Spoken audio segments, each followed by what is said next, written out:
हिमाचल में सत्ता का सेमीफाइनल जीती बीजेपी। सुक्खू के 50 लाख की घोषणा भी नहीं बदल पाई माहौल। सुक्खू सरकार की कैबिनेट भी नहीं जीता पाई चुनाव। रजनी पाटिल भी प्रचार में उतरी मगर हार नहीं टाल सकी। बुटेल परिवार ने बचाई कांग्रेस की प्रतिष्ठा। बड़ा सवाल, क्या ये 2027 से पहले का ट्रेलर है या पिक्चर अभी बाकी है? दिल ना उम्मीद तो नहीं, नाकाम ही तो है। लंबी है गम की शाम मगर शाम ही तो है। नमस्कार, मेरा नाम है सुनैना कश्यप और आप देख रहे हैं KH लाइव हिमाचल। हिमाचल की राजनीति में आज सबसे बड़ा सवाल यही है कि क्या नगर निगम चुनावों के नतीजों ने 2027 विधानसभा चुनाव का ट्रेलर दिखा दिया है? क्या मुख्यमंत्री सुखविंदर सिंह सुक्खू की सरकार शहरी मतदाताओं का भरोसा खो रही है? और क्या बीजेपी ने सत्ता के सेमीफाइनल में कांग्रेस को बड़ा राजनीतिक संदेश दे दिया है? आइए विस्तार से समझते हैं हिमाचल नगर निगम चुनावों के नतीजों का राजनीतिक गणित और इनके दूरगामी मायने। चुनावी रिजल्ट से स्पष्ट है कि सुक्खू सरकार लोकप्रियता की कसौटी पर खरा नहीं उतर पाई। पालमपुर के रिजल्ट कांग्रेस के लिए थोड़ी राहत वाले जरूर है, मगर मंडी, धर्मशाला और सोलन में कांग्रेस को झटका लगा है। राजनीति के जानकार दिसंबर 2027 के विधानसभा चुनाव से पहले नगर निगम के रिजल्ट कांग्रेस के लिए अच्छा संकेत नहीं मान रहे। इन चुनाव को सत्ता का सेमीफाइनल माना जा रहा था, मगर कांग्रेस सेमीफाइनल में 3-1 से हार गई है। कांग्रेस को सबसे बड़ा झटका सोलन और धर्मशाला में लगा है। 2021 के निगम चुनाव में दोनों जगह कांग्रेस की जीत हुई थी। सोलन, मंडी और धर्मशाला में अब बीजेपी के मेयर और डिप्टी मेयर बनने तय है। कांग्रेस का मेयर और डिप्टी मेयर केवल पालमपुर में बनेगा। इन चुनावों की सबसे महत्वपूर्ण बात यह रही कि मुख्यमंत्री सुखविंदर सिंह सुक्खू ने खुद चुनाव प्रचार की कमान संभाली थी। उन्होंने चारों नगर निगम क्षेत्रों में जाकर सभाएं की, लोगों से संवाद किया और सरकार की उपलब्धियों को जनता के सामने रखा। मंडी में तो उन्होंने वार्डों के विकास के लिए 50-50 लाख रुपए देने का वादा तक किया था। कांग्रेस नेतृत्व को उम्मीद थी कि सत्ता में होने का लाभ पार्टी को मिलेगा और सरकार की योजनाओं के आधार पर जनता समर्थन देगी। लेकिन चुनाव परिणामों ने कांग्रेस की उम्मीदों पर पानी फेर दिया। बीजेपी ने न केवल अपनी पकड़ मजबूत की, बल्कि कई ऐसे क्षेत्रों में भी बढ़त बनाई जहां पहले कांग्रेस मजबूत मानी जाती थी। मंडी नगर निगम की बात करें तो ये चुनाव कांग्रेस के लिए प्रतिष्ठा का प्रश्न बन गया था। मंडी पूर्व मुख्यमंत्री का गृह जिला होने के साथ साथ प्रदेश की राजनीति का महत्वपूर्ण केंद्र भी माना जाता है। यहां कांग्रेस ने लोक निर्माण मंत्री विक्रमादित्य सिंह को चुनाव प्रभारी बनाया था। विक्रमादित्य सिंह खुद मंडी क्षेत्र में प्रभावशाली नेता माने जाते हैं और कांग्रेस को उनसे बड़ी उम्मीदें थी।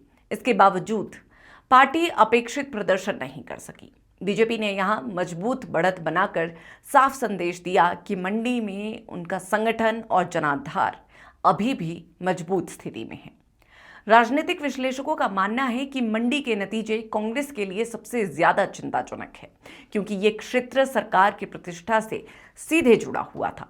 सोलन नगर निगम में भी कांग्रेस को बड़ा झटका लगा है। साल 2021 के नगर निगम चुनाव में कांग्रेस ने यहां अच्छा प्रदर्शन किया था, लेकिन इस बार परिस्थितियां पूरी तरह बदल गई। सोलन में कांग्रेस की ओर से शिक्षा मंत्री रोहित ठाकुर को जिम्मेदारी सौंपी गई थी और सोलन खुद स्वास्थ्य मंत्री कर्नल धनीराम शांडिल का गृह क्षेत्र है। यहां सरकार और संगठन दोनों ने पूरी ताकत झोंकी, लेकिन परिणाम बीजेपी के पक्ष में गए। ये हार इसलिए भी महत्वपूर्ण मानी जा रही है क्योंकि सोलन को कांग्रेस का मजबूत शहरी आधार माना जाता था। यहां बीजेपी की जीत ये संकेत देती है कि शहरी मतदाताओं के बीच कांग्रेस को लेकर असंतोष बढ़ा है या फिर भाजपा ने अपने संगठनात्मक ढांचे को अधिक प्रभावी ढंग से सक्रिय किया है। धर्मशाला नगर निगम के परिणाम भी कांग्रेस के लिए निराशाजनक रहे। धर्मशाला प्रदेश का अंतर्राष्ट्रीय पहचान वाला शहर है और यहां कांग्रेस ने HP टूरिज्म डेवलपमेंट कॉरपोरेशन के चेयरमैन RS बाली को चुनाव प्रभारी बनाया था। कांग्रेस को उम्मीद थी कि पर्यटन विकास और स्थानीय मुद्दों के आधार पर उसे समर्थन मिलेगा, लेकिन बीजेपी ने यहां भी बढ़त हासिल कर ली। धर्मशाला में कांग्रेस की हार से यह संदेश गया कि केवल सरकार की योजनाओं के दम पर चुनाव नहीं जीत सकते, बल्कि जनता के बीच लगातार मजबूत राजनीतिक संपर्क बनाए रखना भी उतना ही जरूरी है।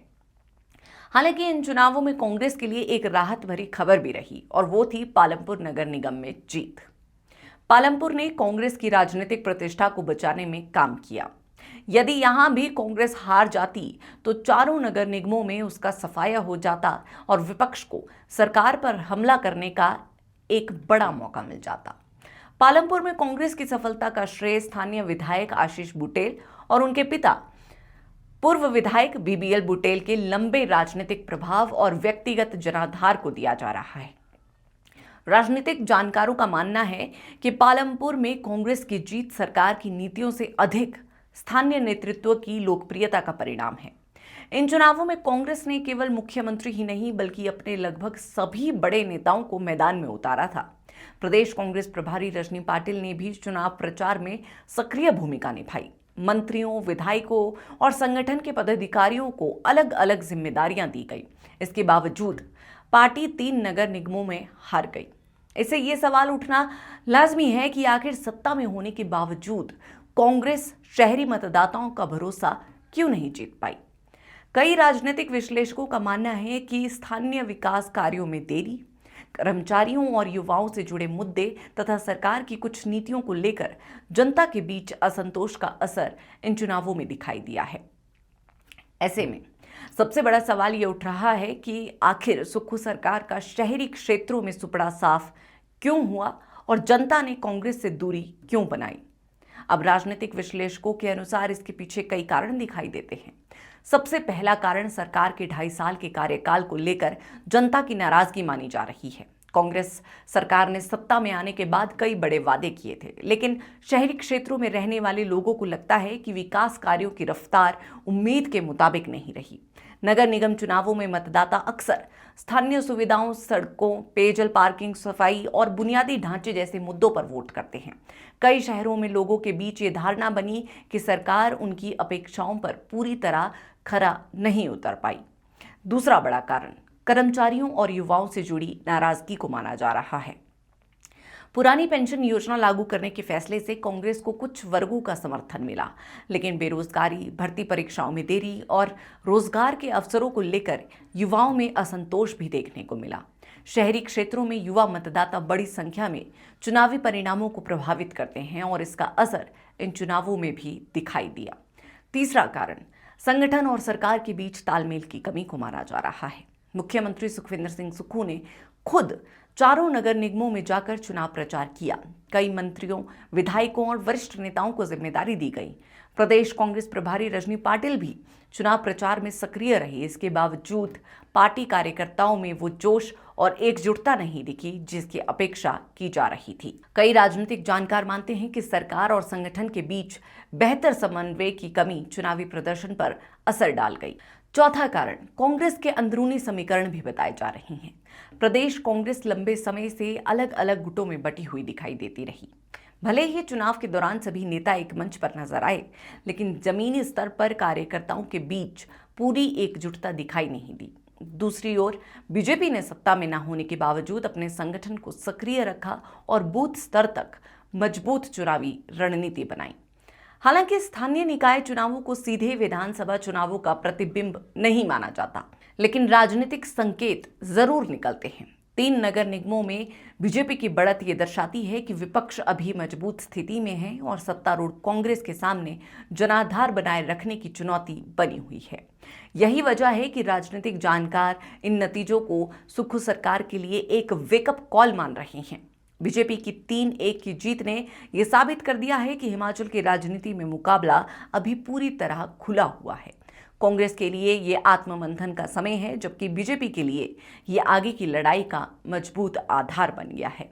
अब इस पर आप सभी की क्या राय है, हमें कमेंट सेक्शन में ज़रूर बताएं और हमारे चैनल को सब्सक्राइब करना ना भूलें।